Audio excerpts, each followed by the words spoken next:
কোথাও কোথাও অসহ্য গরম আর সাগরিকার সাগরের শীতল হাওয়া এসে পড়ছে এই স্টেডিয়ামে। বাংলাদেশ দল, যেই দলটা সবশেষ টি-20 বিশ্বকাপে খেলে নাই, যেই দলটা নিউজিল্যান্ডের বিপক্ষে প্রথম টি-20-তে কিছুক্ষণ আগে জয় রেজিস্টার করলো, যেই বাংলাদেশ দল টি-20 খেলতে নেমেছে প্রায় 150 দিন পরে, রিয়েলি প্রায় 150 দিন পরে, স্পেসিফিক নাম্বারটা যদি বলি সেটা হচ্ছে 146। যেই দলের শেষ পর্যন্ত সর্বোচ্চ স্ট্রাইক রেটে ব্যাট করা ব্যাটার শামীম হোসেন পাটোয়ারি 13 বলে করলেন 31, 288 স্ট্রাইক রেট, কোনো ধরনের খেলার মধ্যেই অলমোস্ট বিপিএল এর পর ছিলেন না। সেই দলটা 180+ একটা স্কোর, সেই দলটা স্পোর্টিং উইকেটে নিউজিল্যান্ডের করা 200+ স্কোর টপকে গেল, 6 উইকেটের জয় নিশ্চিত করলো 12 বল হাতে রেখে।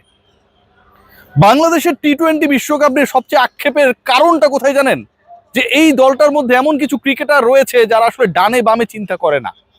যেই ক্রিকেটাররা আমি টিকে থাকতে পারবো, ঠেকিয়ে খেলে কিছু রান করতে পারলে আদারওয়াইজ কিক আউট হয়ে যাব, সেই টেনশনে থাকে না।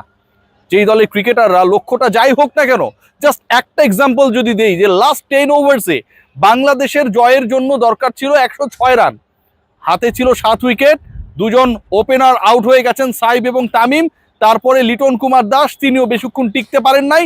লিটনের ওই ভয় ধরা নিয়ে আউট, বল লো হয়ে স্ট্যাম্পে গিয়ে আঘাত আনলো, যথেষ্ট ডিফেন্সিভ করতে পারতো যারা পার্টনারশিপ করলেন।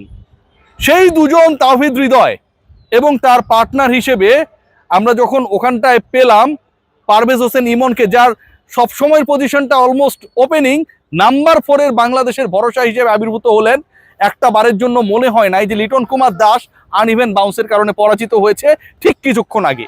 একটা বারের জন্য মনে হয় নাই যে এই 10 ওভারে যে 106 রান লাগবে। বাংলাদেশ দল টি-20 খেলেই হচ্ছে 150 চেস করার জন্য, কিন্তু শেষ 10 ওভারে 106 লাগবে, 3 উইকেট নাই। আগের যারা ব্যাট করেছেন সেই তারা প্রথম 10 ওভারে স্কোর বোর্ডে মাত্র দিতে পেরেছিলেন 77, বাকিরা পারবে কি পারবে না সেই সংখ্যাকে তুড়ি মেরে উড়িয়ে দিয়ে অসম্ভবকে সম্ভব করেছেন পরের 3 ব্যাটসম্যান। এক্সপ্লোসিভ ব্যাটিং, আমি বলবো যে আজকে এই যে 3 জন বাংলাদেশকে জিতিয়েছেন, এই 3 জনই, বোলিং ডিপার্টমেন্টে আলোচনায় পরে আসবো। তাওহিদ হৃদয় সামনে থেকে নেতৃত্ব দিয়েছেন বদলে যাওয়া হৃদয়, যে হৃদয়ের অনেক অনেক ফ্রান্সাইজ লিগে সতীর্থদের সুযোগ হয়, হয়তো তার সুযোগটা হয় না। আজকের এই ইনিংসটা হয়তো কারো কারো প্রতি তার জবাবও হতে পারে।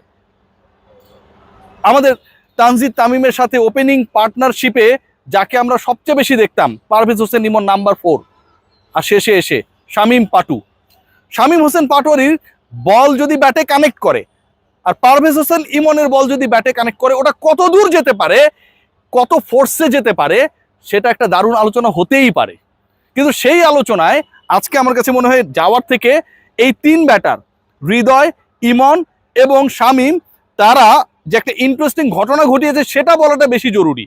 খেয়াল করে দেখবেন লিটন দাসের আউটের পরে যে পার্টনারশিপগুলো গ্রো করলো, তাওহিদ হৃদয় 27 বলে 51 করলেন, অপরাজিত থাকলেন, স্ট্রাইক রেট 188 স্ট্রাইক রেট।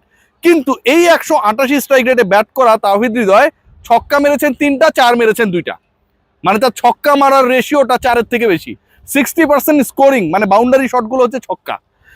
একইভাবে পারভেজ হোসেন ইমন 14 বলে 28 করেছেন। 14 বলে 28 শুনলে মনে হতে পারে যে কতগুলো না 6-4 মেরেছেন,